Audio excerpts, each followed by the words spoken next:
Então, galera, vamos lá. Nossa terceira aula. Semana passada a gente falou das ferramentas da qualidade, parte 1, né?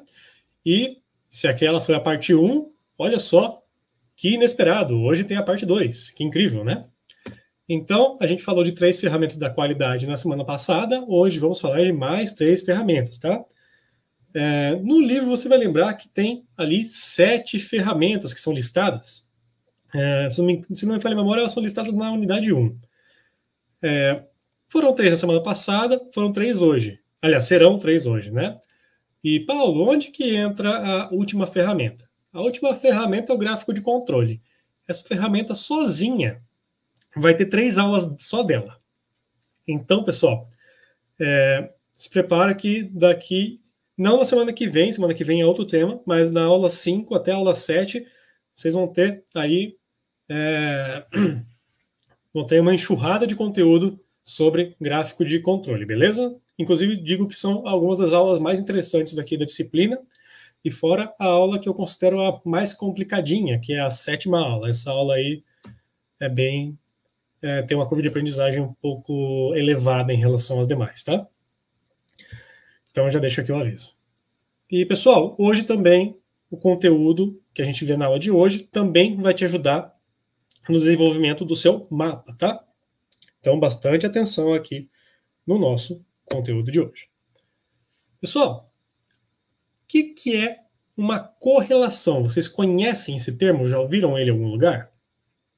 Pois bem, pessoal, é normal que a gente, como seres humanos, tente encontrar uma justificativa lógica para alguma situação.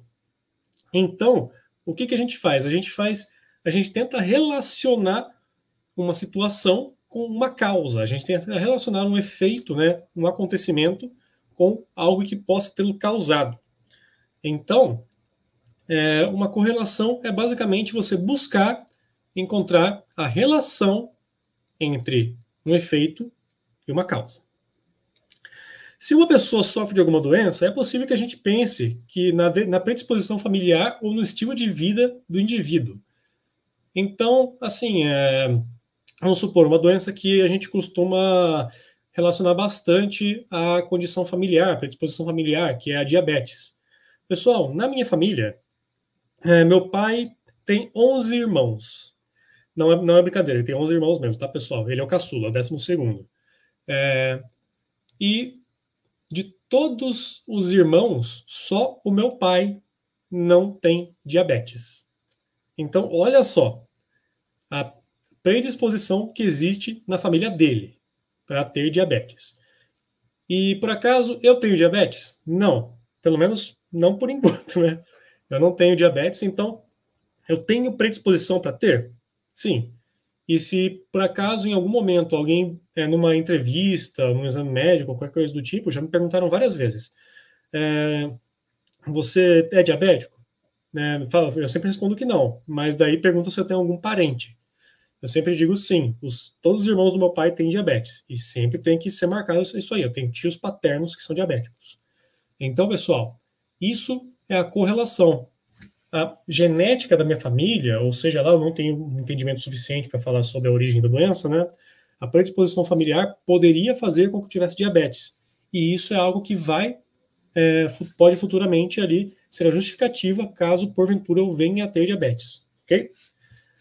Entretanto, pessoal, essa correlação é sempre real? Pode acontecer o contrário, pode acontecer de ninguém na família ter essa condição, ninguém ser diabético, ninguém nunca ter tido uma determinada doença, e daí aquela pessoa específica acaba sendo sorteada e tem aquela situação, essa doença, diabetes, por exemplo, porque apenas aconteceu. Então, isso infelizmente, acaba acontecendo. Nem tudo pode ser explicado de maneira lógica. Perfeito? Por exemplo, um exemplo que eu posso dar. Pedra no rim. Pedra no rim é assim, não, a genética não é 100% da responsável, mas existe predisposição genética a ter pedra no rim. Na minha família inteira, nunca alguém teve pedra no rim, nem do lado da minha mãe, nem do lado do meu pai. Até que cheguei eu e tive aí uma pedra no rim alguns anos atrás que não desejo para ninguém. Acho que a pior dor que eu já senti na vida. Então, pessoal, voltando aqui, parando um pouquinho de falar de coisa ruim. Então, pessoal, pode existir uma correlação, pode existir essa correlação forte aí, uma predisposição familiar, mas nenhuma correlação vai ser 100% absoluta. Então, não é porque toda a sua família tem diabetes que você vai ter diabetes. E também não é porque ninguém da sua família tem pedra no rim que você vai deixar de ter a pedra no rim em algum momento. Nem sempre a correlação vai explicar exatamente ou completamente aquilo que está acontecendo. Mas, ainda assim, é uma métrica extremamente importante para que a gente entenda e consiga explicar determinados fenômenos, tá? Com isso, a gente inicia a nossa aula. A gente vai falar bastante sobre a situação de correlações aqui no decorrer da nossa aula, tá?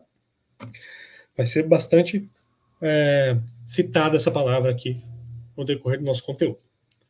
Qual que é a nossa primeira ferramenta, pessoal? A primeira ferramenta é a estratificação.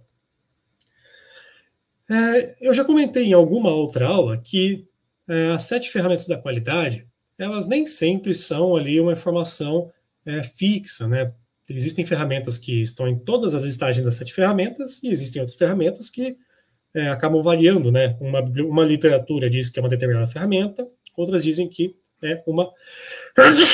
Perdão, pessoal, espirrei. Sou um ser humano ainda. Nem sempre a estratificação ela é citada dentre as ferramentas, tá? Mas ainda assim é uma ferramenta que a gente considera aqui dentro do nosso grupo das 7 ferramentas, tá? O que é a estratificação? A estratificação, eu vou dizer que é possivelmente o conceito mais simples dentre todas essas 7 ferramentas da qualidade. Ela se baseia na divisão em grupos com base em uma determinada característica. Isso aqui é uma coisa que a gente já é doutrinado desde criança a determinar, ok? Você já vai entender o motivo disso, como que isso funciona. Qual que é a finalidade do uso da estratificação? Entender o quanto uma determinada característica está influenciando o resultado. Ou seja, entender se existe correlação entre uma determinada característica e o resultado obtido, o efeito obtido. A estratificação ela vai ser usada quase que naturalmente, que eu já comentei, uma coisa que a gente é doutrinado. Por exemplo, esse exemplo aqui eu acho que é o mais simples possível, o mais mundano. Na sua casa, você vai ter ali na primeira gaveta, que eu tenho certeza que vai estar na primeira gaveta da cozinha, guardados ali os seus talheres. E vai estar separado. Garfo em uma parte, faca em outra e colher em outra parte. E, pessoal, isso é estratificação. Você separar os utensílios entre garfo, faca e colher, isso por si só já é realizar a estratificação. Você fez a separação dos objetos com base em uma característica. Se ele é um garfo, uma faca ou uma colher. Você pode continuar fazendo mais estratificação dentro desses itens? Pode. Por exemplo, aqui em casa a gente tem talheres com o cabo roxo, com o cabo marrom e com o cabo preto. Então, a gente pode fazer a estratificação. Os garfos que têm cabo marrom, as colheres que têm cabo roxo e assim por diante. Dá para fazer a estratificação com base em mais de uma característica. Outro exemplo, quando você vai lavar roupa, você faz ali a separação das roupas escuras e das roupas claras. Isso é uma estratificação que acaba sendo benéfica, né? Porque, caso contrário, vai acabar ali manchando as roupas mais claras. Na escola, onde ocorre a estratificação? As crianças são separadas por idade e por série. Então, isso é mais uma característica que é usada ali para que haja uma separação. Na prática, onde que a gente encontra isso? Esses casos que eu falei já são práticos, mas onde que a gente viu isso recentemente? Durante a pandemia, quando foi iniciada a vacinação, a gente encontrava ali, falando sobre as vacinas, falava da faixa etária para vacinação. Lembra que os mais velhos foram receber a vacina primeiro? Então, a partir de 50 anos, a partir de 49, a partir de 48. Nesse caso, a idade foi utilizada como uma característica específica para que ocorra a estratificação. Outra Outro exemplo de estratificação, aí nesse mesmo contexto, os imunossuprimidos. Foi separado o imunossuprimido daquele que não é imunossuprimido. Então, os imunossuprimidos também ali foram questão de uma estratificação no momento da vacinação. Dentro de um estudo, quando vai ter o censo ali para uma eleição, por exemplo, é feito ali o estudo com a população de um determinado estado, população em cada cidade, população com um determinado tipo de renda, se é homem ou mulher, a faixa etária. Então, nós temos aí vários critérios, qualquer característica que possa ser usada para separar, para dividir um grupo, pode ser utilizado como estratificação. E, pessoal, vale citar, alguns de vocês já devem ter ouvido o termo estratificação social, que muitas vezes esse termo é utilizado para se referir a algo negativo. E enquanto eu concordo que realmente esse termo pode ser utilizado em questões negativas, como por exemplo o racismo, ainda assim há casos em que estratificação não tem essa intenção, mas sim a intenção de fazer uma classificação com base numa característica que é necessária. Então, separar, por exemplo, as pessoas mais velhas das pessoas mais novas, separar aqui os homens das mulheres no momento de uma análise para uma votação.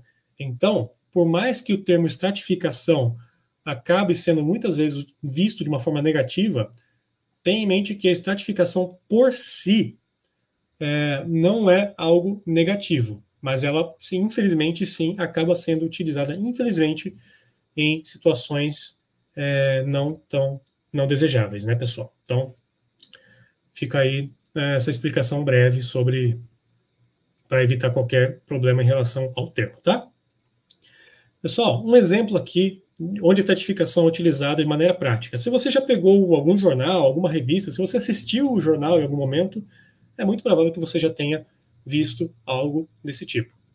Fazer uma pesquisa de intenção de voto. Nas eleições, o Instituto de Pesquisa decidiu coletar as opiniões de 300 pessoas entre 40 e 50 anos. Olha a estratificação, faixa etária, entre 40 e 50 anos. Sendo 50% homens e 50% mulheres. Mais uma estratificação, com base no gênero. Nós tínhamos 3 candidatos, e os resultados foram: entre as mulheres, aqui.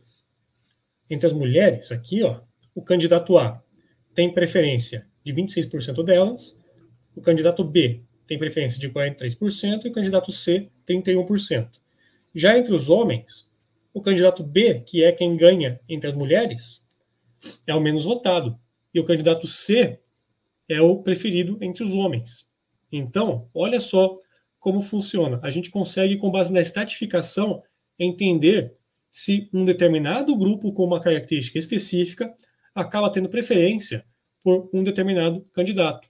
Pode acontecer, se a gente mudar a faixa etária de 20 até 30, por exemplo, a gente encontrar porcentagens diferentes para cada um dos candidatos, entre mulheres e homens ainda, tá? Então, a estratificação vai te ajudar a enxergar mais a fundo em qual grupo, por exemplo, a gente acaba encontrando o favoritismo para um candidato, ou então o favoritismo ali para uma determinada circunstância, uma determinada situação. Onde que a gente encontra a estratificação em uma empresa? A gente pode encontrar, por exemplo, no estoque, em que os produtos são separados com base em determinadas características, tá? Ou então, nesse caso aqui, em que a gente está usando junto a uma folha de verificação. Lembra que a gente falou disso na semana passada, da folha de verificação? Então, pessoal, mais um exemplo aqui da folha e dessa vez usando a estratificação junto, olha só. Aqui, quais são as estratificações que nós temos? As máquinas A e B. A máquina A e B, a gente divide a análise entre dia e noite para cada uma delas. E qual que é o operador que está utilizando cada uma delas? O operador A e o B, na parte do dia, usa a máquina A. O operador C e o D usam a máquina A no período da noite. Os operadores E e F usam a máquina B no período do dia. E os operadores G e H utilizam a máquina B no período da noite. Então, olha só a que nível que a gente consegue fazer a estratificação. A gente desceu 3 níveis aqui de estratificação: máquina, período e quem que é o operador. E a gente consegue fazer a estratificação também aqui com base no dia da semana, de segunda a sexta, né? E com isso, a gente consegue entender onde está o maior volume de falhas. O operador A acabou realizando duas falhas, e as duas aconteceram na terça. Então, o que isso nos entrega? Que a máquina A, ela é o problema? Não necessariamente, porque a gente vê aqui que o operador A errou duas vezes, mas todos os operadores erraram pelo menos uma vez dentro da máquina A. Então, a máquina A em si pode ser o problema? Pode ou não. Vai aí exigir uma análise. De repente, o problema é o operador, de repente, o problema é o período que isso está acontecendo, que não aconteceu uma manutenção adequada naquele período. Então, tudo isso abre espaço para análise. Aqui, então, como eu comentei, nós temos diferentes níveis de estratificação. O primeiro nível é a máquina, e como a gente tem ali duas máquinas separadas na mesma folha, olha só, tornou desnecessário usar uma folha para cada máquina. A gente consegue colocar tudo em uma única folha só. Isso economiza ali tempo para nós, e a gente consegue se organizar e comparar as máquinas A e B de maneira mais clara. E vai identificar em qual máquina ocorreu o problema. O segundo nível de estratificação é o período. Em que momento que a falha ocorreu? Dia ou noite? O terceiro nível é o operador. Então, todas as informações que nós temos ali são de fácil compreensão. A gente consegue entender em qual máquina aconteceu o problema, em qual período isso aconteceu, quem foi o operador que acabou realizando essa falha e em que momento, em que dia da semana ainda. Então, olha só, uma folha ali, uma ficha aqui, uma folha de verificação extremamente simples, mas que nos traz informação pra caramba, de uma maneira muito simplificada e fácil de ler. Então, tendo a informação bem mastigada, a gente consegue chegar bem fundo e a gente acaba tendo norte para compreender qual que é de fato a origem do problema. Se é o operador, se é a máquina, se é o período, se é o dia da semana, ok? E a estratificação, pessoal, ela é bem visível na próxima ferramenta que a gente vai falar, que é o histograma. Então, pessoal, olha só, como que funciona aqui o histograma, né? Qual que é o que é o histograma? Você já viu, com certeza, na sua vida, um gráfico de barras, um gráfico de colunas, né? A coluna mais alta indica que tem mais dados, a coluna mais baixa indica que tem menos dados. Isso é muito tranquilo de interpretar. E o histograma, ele vai ter uma estrutura extremamente similar a essa, mas tem alguns detalhezinhos que tornam ele diferente, tá? Mas a interpretação é essa. A coluna mais alta é aquela que tem mais dados, a coluna mais baixa é aquela que tem menos dados, ok? Cada barra que nós vamos ter no nosso histograma vai representar um grupo chamado classe. E a classe, pessoal, para a gente montar cada uma das classes é utilizado o quê? A estratificação que eu estava falando até agora, tá? A gente separa em faixas. Eu já vou apresentar para vocês toda a etapa, todo o passo a passo para a montagem do histograma. Então, pessoal, aqui deixa eu desenhar rapidinho aqui um gráfico de barras, para que vocês tenham a visão como que é, e eu acho que isso aqui pode ser que facilite um pouco o entendimento de vocês na minha explicação. Não está nem um pouco reto, mas só quero ilustrar, tá? Então, pessoal, o que você tem que levar em conta? Cada uma dessas colunas é uma classe diferente. Então, classe A, classe B, classe C e classe D. Uma coisa que tem que ser levada em conta é que a amplitude das classes vai ser sempre igual. O que é a amplitude? A distância entre o limite inferior e o limite superior da classe. Então, a classe A ela vai levar em conta os dados que vão de 10 a 20. Então, vamos supor que nós tenhamos ali um grupo de pessoas com várias faixas etárias. A classe A ela vai incluir somente as pessoas que têm entre 10 e 20 anos. A classe B vai ter de 20 até 30. A classe C, de 30 até 40. A classe D, de 40 até 50. Então, pode ver que está indo sempre de 10 em 10, tá? Isso, pessoal, é a amplitude. A amplitude de cada uma das faixas, de cada uma das classes, é igual a 10. Porque sempre vai variando de 10 em 10, entendeu? No histograma é obrigatório que isso seja seguido. Agora, quantas classes eu vou ter que colocar no meu histograma? Quantas barras eu vou ter que colocar? Isso vai depender de dois fatores: a quantidade de dados que você tem e o quão dispersos estão esses dados, o quanto eles estão espalhados. Se forem vários dados ali bem próximos uns dos outros, quanto mais próximos eles estiverem entre eles, menos classes a gente vai precisar, menos colunas. Agora, se for ali um grupo de dados bem espalhado, então a gente vai utilizar mais colunas, ok? Dito isso, a gente costuma trabalhar usando entre 5 e 20 classes, tá? Agora, aqui, pessoal, é um padrão para a quantidade de classes, para quantas classes a gente vai usar, tá? Isso é obrigatório de seguir? Não, mas é um formato que é muito bem aceito e que pode te ajudar, tá? Então, eu recomendo que essa estrutura aqui seja utilizada enquanto você está montando ali um histograma. Se você tiver 50 observações, 50 dados ali no total para serem colocados no histograma, a gente recomenda que você use de 5 a 7 classes.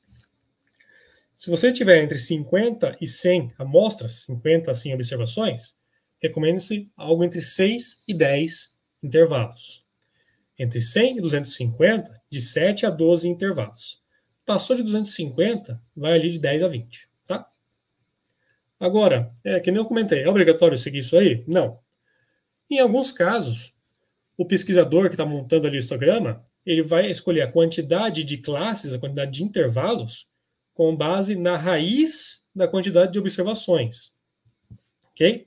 Então, se o indivíduo tiver ali 150 observações, por exemplo, qual que é a raiz mais próxima? Qual que é a raiz de 150? É 12, uns quebradinhos ali, 12,1, se não me engano.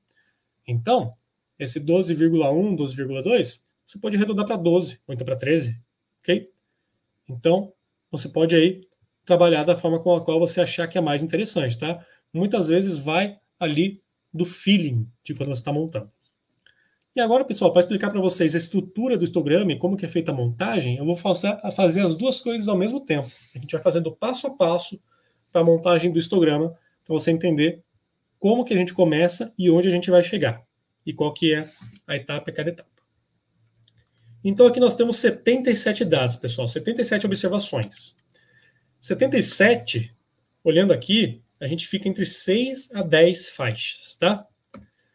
De 6 a 10 classes, 6 a 10 faixas, com intervalos, 77 eu quero utilizar K igual a 7. Então eu quero utilizar aqui o número de 7 intervalos, tá?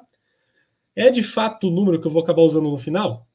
Não necessariamente, mas vai ser próximo disso. Mas você tem que escolher isso logo no começo, porque vai ser importante para você realizar alguns cálculos, tá? Pode acontecer de você acabar com uma classe a mais. Pode acontecer de você acabar com 8 classes ao invés de apenas 7. Tem algo errado? Nem um pouco. Então, a gente escolheu aqui o nosso valor de K. Com isso, a gente vai determinar a amplitude de cada uma das classes. A gente vai ter que escolher qual valor a gente vai considerar para a amplitude máxima e para a amplitude mínima. Qual que é o valor mínimo do nosso histograma? Qual que é o valor máximo do nosso histograma? É importante, pessoal, que o seu valor mínimo, nesse momento, seja menor do que o seu menor dado e sua amplitude máxima seja maior do que o seu maior dado. Então, se a gente olha aqui os nossos dados, olha só, qual que é o maior dado que a gente tem aqui? A gente tem aqui 98,9 aqui em cima, né? Acho que é o mais alto que nós temos aqui. Vejamos. Não, tem 99,6 aqui. Esse é o mais alto. Então, esse aqui é o nosso dado mais alto. E qual que é o nosso dado mais baixo? Nosso dado mais baixo é esse 30,2 aqui. Então, eu quero trabalhar com o meu valor mínimo. Já que o meu valor mais baixo é 30,2, eu quero trabalhar com um valor redondo. Então, eu vou utilizar meu mínimo como 30, ok? Mínimo igual a 30. E o nosso valor máximo é esse 99,6. Então, 99,6, novamente, vamos pegar um valor redondo? Vamos trabalhar com o máximo igual a 100. Máximo igual a 100. Beleza. Então, está aqui estipulado já. Já tinha escrito aqui. Máximo igual a 100, mínimo igual a 30. Então, beleza. A gente já escolheu o nosso K e já escolhemos o nosso máximo e o nosso mínimo. Em seguida, a gente vai determinar a amplitude de cada uma das classes. Ou seja, o tamanho de cada uma das classes. Quanto cada uma das faixas vai cobrir. Para isso, a gente vai dividir o valor da amplitude total pelo valor de K que a gente escolheu. O nosso máximo é 100. Nosso mínimo é 30. 100 menos 30 é igual a 70. Para fazer o cálculo da amplitude H da classe, é só a gente pegar esse resultado aqui e dividir pelo valor de K, que é esse 7 aqui, que é o K. Então, a nossa amplitude vai ser igual a 10. Então, H é igual a 10. Beleza. Qual que é a importância desse valor? Porque a partir de agora, a gente vai calcular o limite inferior e o limite superior de cada um dos intervalos, de cada uma das classes que nós teremos ali no nosso histograma. Para o primeiro intervalo, como que a gente faz? A gente utiliza essas fórmulas aqui. Limite inferior da primeira classe vai ser igual ao valor mínimo, que no nosso caso foi 30, né? Menos a amplitude H, que é igual a 10, dividido por 2. E o limite superior da classe 1 vai ser igual ao resultado dessa conta aqui de cima, do limite inferior, mais a amplitude que a gente já calculou ali, que é 10. Então, para o nosso exemplo, o limite inferior é igual ao mínimo, que é 30, menos amplitude H, tá? Dividido por 2. Então, 10 dividido por 2 é igual a 5. 30 menos 5, 25. Para o limite superior, 25 mais 10, que é a nossa amplitude, né? Limite inferior mais amplitude. Vai ser igual a 35, o limite superior da primeira classe. Para os intervalos seguintes, o limite inferior da segunda classe vai ser igual ao limite superior da primeira. Então, se a nossa primeira classe ela foi de 25 até 35, a nossa segunda classe vai ir de 35, já que o limite inferior da segunda classe é igual ao limite superior da primeira, mais a nossa amplitude, que é igual a 45. Esse vai ser o limite superior. Para a terceira classe, novamente, mesmo raciocínio. Vai do 45, né, que é o limite máximo da classe inferior, e vai até 55. E até que momento, até quando a gente vai ter que ficar fazendo as classes aqui? Até a gente chegar na classe que contenha o valor máximo. Qual que é o nosso valor máximo? Nosso valor máximo é o 100, né? Na real, a gente tem que chegar aqui no intervalo que contém o maior dado, que é 99,6, que vai ser a mesma classe aqui do 100. Então, se está indo sempre de 10 em 10, aqui vai ser 95 e aqui vai ser 105. Ok? E com isso, a gente vai montando uma tabela de distribuição de frequências com o número de ordem de cada um dos intervalos e o limite de cada intervalo. Agora, pessoal, uma coisa importante. Eu estou falando ali para vocês. Ok, essa classe aqui, ela vai do 25 até o 35. Essa classe aqui, a seguinte, vai do 35 até o 45. Agora, reparem que eu falei 35 duas vezes. E se o dado for exatamente igual a 35? Esse dado vai contar em qual classe? Vai contar na primeira ou na segunda? A resposta, pessoal, é que vai contar na segunda classe. Quando chega aqui na primeira classe, quando chega na parte superior dela, se o dado for igual a 34,999999, por exemplo, vai entrar aqui nessa primeira classe. Pulou para o 35, já entra na segunda classe. Ok?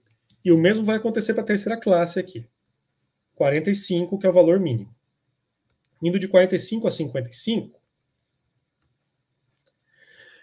Então, o 45 aqui, ele não vai contar na segunda coluna, vai contar na terceira, ok? Até o 44,99999 vai contar aqui na segunda coluna. Virou 45, já entrou para a terceira, tá? Então, é importante que vocês sempre lembrem disso quando estiverem montando o histograma, tá? E pode, que nem eu já comentei, pode acontecer do número final de intervalos, do número final de colunas, acabar sendo um a mais do que o valor de K que você determinou. Pode acontecer de você, a gente escolheu K igual a 7, pode acontecer de acabar dando K igual a 8. É questão matemática isso, tá, pessoal? Pode acabar acontecendo mesmo, não tem nada de errado. Então, como que estão aqui cada uma das classes? A primeira classe vai de 35 a 45. A segunda, opa, peraí, era 25, não era? Foi ok? É 25 a 35, perdão. Depois, não, é isso mesmo, segunda classe, 35 até 45. Terceira classe, 45 até 55. A quarta vai de 55 a 65. A quinta de 65 a 75 e assim por diante, até a gente chegar na classe que vai ter o nosso valor mais alto, que era 99,6. Ele está aqui na oitava classe. Então, a gente trabalhou com K igual a 7, mas a gente acabou tendo 8 classes. Normal. Tá bom, pessoal?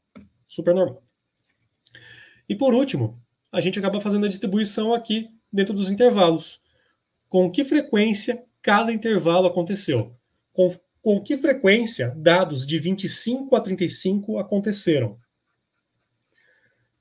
Nós tínhamos 4 dados de 25 a 35. Então, a frequência do primeiro grupo, da primeira classe, é igual a 4. Com que frequência aconteceram os dados da faixa de 35 até 45? Essa aqui é a nossa segunda classe. E aconteceu aqui 9 vezes, né? Está aqui no meio. Apareceu 9 vezes. Nossa terceira classe, de 45 até 55, apareceu 14 vezes. A classe que mais apareceu foi essa aqui, de 65 até 75, que apareceu 15 vezes. Ok, pessoal? Então, é por isso que é chamado de distribuição de frequências. A gente vê com que frequência cada classe apareceu. Beleza? Essa é a estrutura de um histograma e essa é a interpretação de um histograma. Pode ver que se assemelha bastante a um gráfico de barras. Agora, o formato do histograma por si só já ajuda a trazer algumas informações para a gente entender como que estão os dados. A gente tem, por exemplo, o formato simétrico, em que o centro é mais alto e daí vai caindo para os lados. Né? Está perfeitamente simétrico? Não, não está, nem um pouco perfeitamente simétrico. Mas o importante é que o centro é a parte mais alta e depois tem uma queda frequente, constante. Não precisa ser igual de cada lado, mas tem que ter uma queda frequente e constante dos dois lados. A partir daí, a gente tem o formato simétrico, e esse formato aqui costuma ser o que o pessoal mais gosta de analisar, porque nos ajuda a entender qual que é o ponto central. Então, esse tipo de formato aqui de histograma costuma ser o mais interessante de analisar. Tem o formato assimétrico, em que o pico, né, a parte mais alta, foge do centro. O centro está aqui, né, pessoal? Está aqui nessa parte. Só que pode ver que ele deslocou um pouquinho para a esquerda. Então, o ponto mais alto está um pouquinho para o lado, ele acabou ficando assimétrico. Nós temos o caso de ilhas isoladas, em que a gente tem aqui um intervalo, né? Tem aqui uma parte que não tem dado nenhum, e depois tem alguns dados isolados aqui. Esses dados isolados costumam ser erros, tá? Não estou falando que sempre é isso, mas costuma ser. Tem também o bimodal, que é aqueles casos em que nós temos duas modas, duas faixas que são as mais frequentes. Pode ver aqui que nós temos duas faixas, né? A terceira e a sexta faixas são as mais comuns. Quando que isso acontece? Geralmente quando a gente une dois histogramas diferentes. A gente tem ali 2 turnos numa empresa, então cada turno vai ter um horário de pico de produção diferente.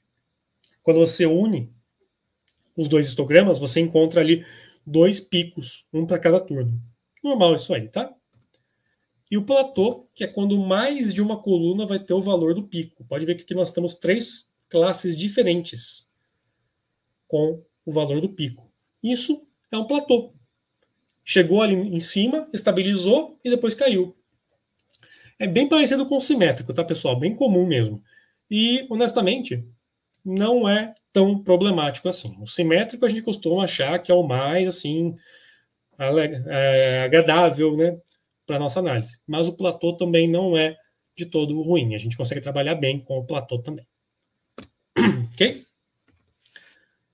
Então, pessoal, agora são 7h37 e a gente vai entrar na nossa terceira e última ferramenta de hoje, que é o diagrama de dispersão, que é ali o ponto que a gente veio falando da correlação. A gente falou da correlação ali na nossa primeira ferramenta, né? Agora a gente vai falar bastante de correlação quando a gente tratar do diagrama de dispersão. O que esse diagrama faz? Ele correlaciona duas variáveis. A gente verifica se existe relação entre essas duas variáveis, para identificar se uma é causa da outra, ok? Então, o diagrama de dispersão muitas vezes é chamado de diagrama de causa e efeito, tá? Como que funciona? A gente vai ter uma variável posicionada em cada eixo. No eixo X, o eixo horizontal aqui, a gente costuma ter a variável chamada independente. E no eixo Y, o eixo na vertical, é a variável dependente. Então, aqui a variável dependente e aqui a variável independente. Ok? E, dessa forma, o que a gente vai fazer? A gente vai buscar colocar os pontinhos aqui em momentos em que eles batam com os dois eixos. Então, bata aqui com essa informação do eixo X e bate com essa informação aqui no eixo Y. Eu vou mostrar para vocês exatamente como que funciona. Caso seja indicada a correlação entre as duas grandezas, a gente pode chegar à conclusão de que a variável dependente influencia a variável independente. Ou seja, significa que a variável independente, aliás, perdão, a variável independente influencia a dependente. Eu troquei agora. Significa que a variável independente pode estar afetando a variável dependente. Ou seja, a variável independente pode ser a causa e a variável dependente pode ser o efeito. Quando que a gente encontra isso aqui em uso comum, pessoal? Quando a gente quer relacionar a quantidade de uma substância, uma determinada matéria-prima, por exemplo. Olha só, um exemplo assim, bem bobinho. Vamos supor que você esteja ali preparando aquele suco de pozinho na vida, um tangue, por exemplo. Você foi, colocou água e colocou o pozinho. Você concorda que se você colocar mais água, você vai ter mais suco? Então, olha só, a água é a matéria-prima, o suco acaba sendo o resultado, o efeito. Ok? Então, esse é um exemplo extremamente simplório, tá, pessoal? Outro exemplo.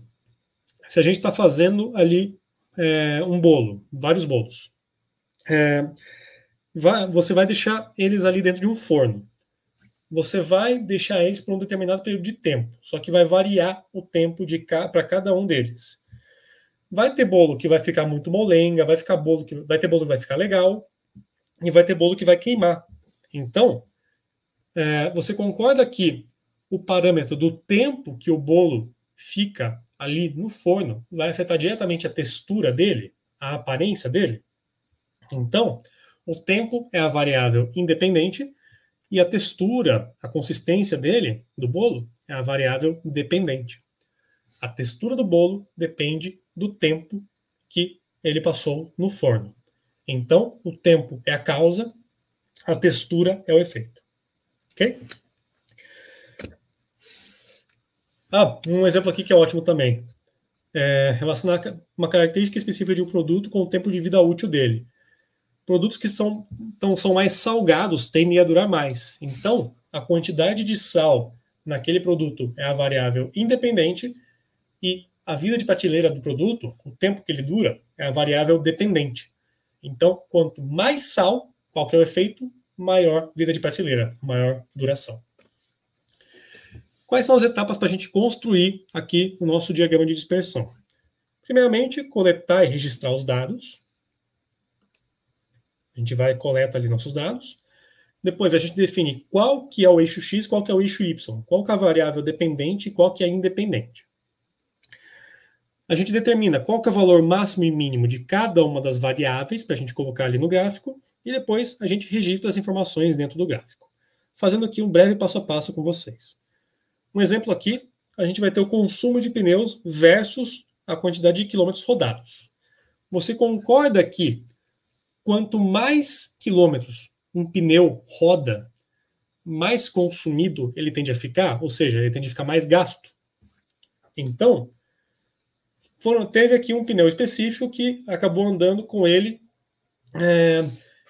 em várias distâncias, né, um tipo específico de pneu, e o pneu que estiver melhor é aquele que vai ter a melhor nota. Você concorda que quanto menos aquele pneu tiver rodado, melhor tende a ser a nota dele, porque ele vai estar menos gasto? Olha só então. O pneu 1 andou 237 km. Qual que é a situação do pneu? Foi dada uma nota 7 para ele. O pneu andou 548 km. Aqui deu uma nota 5, ele está um pouquinho mais gasto. Aqui o pneu andou 171 km. Recebeu nota 8 após andar 171 km. Ou seja, estava ali em uma condição boa. Esse pneu aqui, a quarto exemplo, andou só 64 km. Nota 10, quase não gastou, inteirão. Agora esse pneu aqui, 965 km, ficou com nota 3, está bem gasto já. E assim por diante, tá, pessoal? Então, a gente tem aqui os dados e a gente vai colocar aqui no nosso gráfico.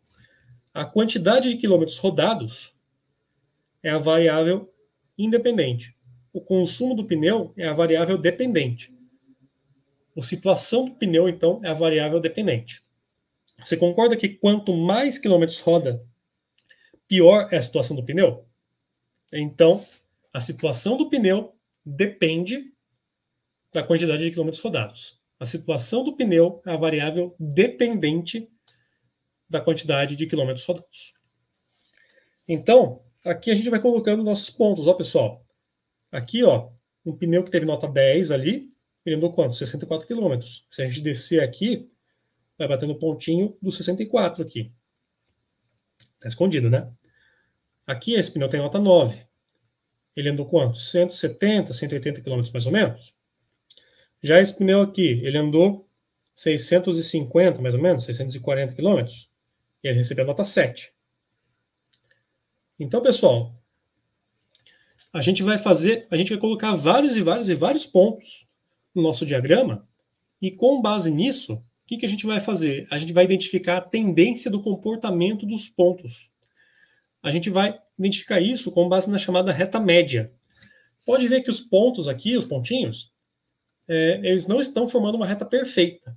Mas essa reta pontilhada azul que nós temos, ela mostra a tendência do comportamento dos pontos. Então, essa reta aqui é gerada automaticamente no Excel, tá, pessoal? Se você tem o tutorial disso no livro, tá? De como montar esse diagrama de dispersão no Excel. Você encontra no nosso livro, tá? É bem tranquilo de fazer, dá uma olhadinha ali depois. Então, pessoal, essa reta aqui é chamada reta média. Ela vai indicar a tendência do comportamento dos pontos. E, além disso, a gente tem o chamado R quadrado, que é o coeficiente. O que esse coeficiente faz? O R quadrado, ele vai variar de 0 até 1. Quanto mais próximo de 1, mais forte é a correlação. O que é mais forte a correlação? Mais próximo, melhor a reta média representa o comportamento dos pontos. Se essa reta média, essa reta pontilhada, representar todos os pontos perfeitamente, o R quadrado vai ser 1. E o R quadrado vai ser 0 quando não tiver qualquer correlação, não tiver nada ali, vai ter uma baderna completa, tá? Então, pessoal, o que essa reta média diz? Ela está caindo. Então, se ela está caindo, isso significa que quanto mais quilômetros rodaram, né, vai aumentando aqui, pior foi a situação do pneu, já que a nossa reta aqui está decrescendo. Então, nós temos aqui a reta média, que eu já comentei, aquela reta pontilhada, e o coeficiente de correlação R quadrado, tá, pessoal? Que vai variar de 0 a 1. Quanto mais próximo de 1, mais forte. Quais são os tipos de correlação que nós temos?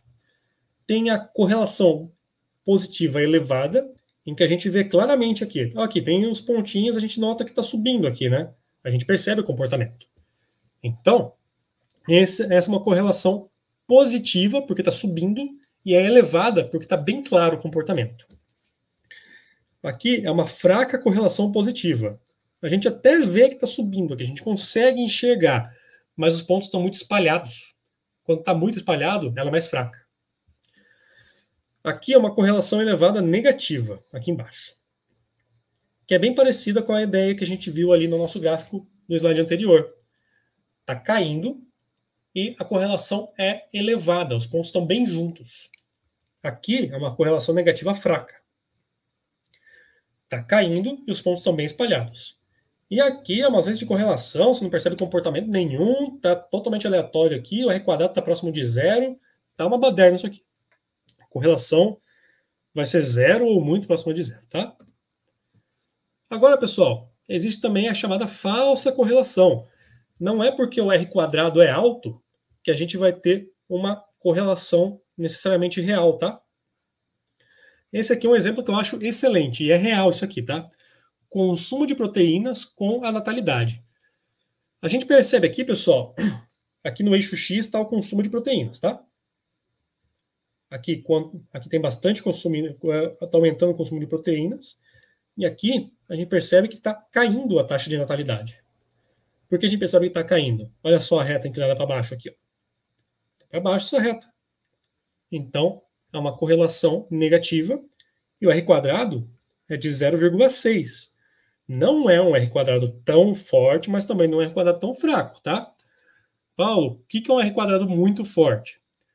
Isso varia na literatura, tá? Eu costumo trabalhar que um R quadrado acima de 0,8 já é fortinho, tá? Eu já costumo achar forte a partir de 0,8. Mas um R quadrado igual a 0,6 não é tão fraco, tá? Então, olha só o que isso quer dizer, pessoal. Esse gráfico está indicando que o consumo de proteínas faz com que a taxa de natalidade dos países diminua. Isso não é verdade. O consumo de proteínas não afeta a taxa de natalidade. Às vezes, tem alguma coisa no meio, alguma grandeza, algo que ocorre entre essas duas grandezas que acaba sendo um intermediário que está oculto. Olha só o raciocínio. Um consumo maior de proteínas indica que é um país mais desenvolvido. Aliás, perdão, um consumo de proteínas maior indica que é um país com melhor alimentação. Uma melhor alimentação indica que é um país mais desenvolvido. Um país mais desenvolvido, a gente percebe na tendência nas últimas décadas, país mais desenvolvido tem mais mulheres no mercado de trabalho. Mais mulheres no mercado de trabalho significa que as mulheres buscam ter menos filhos. Então, olha só a volta que a gente teve que dar para encontrar a correlação. Então, não é que o consumo de proteínas faz a natalidade cair. É que existe aí todo um fenômeno que está envolto aí entre essas duas grandezas. Olha só que análise tem que ser feita, tá? Então, tem um terceiro fator envolvido aqui. E cabe ao engenheiro, ao indivíduo que esteja ali envolvido com a análise da produção ou qualquer coisa do tipo, analisar e compreender aquilo que está exposto, tá, pessoal? Com isso, a gente chega aqui no nosso horário da aula, né? Já concluímos. Não esqueçam de responder a pesquisa, tá, pessoal? E, como já deu nosso tempo, já vou encerrar aqui. Um abraço para vocês, boa semana. Não esqueçam de fazer a semana de conhecimentos gerais, tão poucas atividades. E a gente se vê na próxima segunda-feira, na próxima aula. Um abraço e boa semana. Até mais.